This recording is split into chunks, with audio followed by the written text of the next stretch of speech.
עליי רושם מאוד מקצועי ורציני.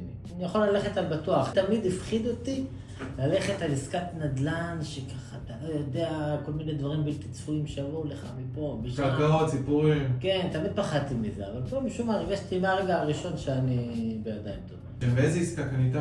קניתי דירה בפרויקט פינוי-בינוי בבת ים. פרויקט שכולל 3 בניינים, אבל עזוב אותך מה זה כולל. מה התנאים? התנאים, שזה משהו שמאוד ייחודי וקרץ לי, התנאי תשלום זה ללא שום הצמדה.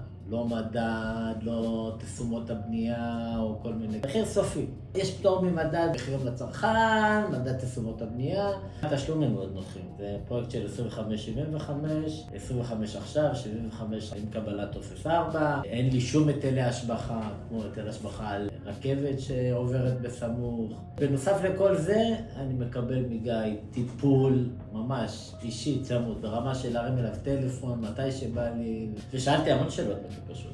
אבל כל השאלות הוא ענה בסבלנות וטיפל ודאג, ואף על פי שלפעמים ממש התקלתי אותו ברגע האחרון, הכל מסודר, על הכיף כיף.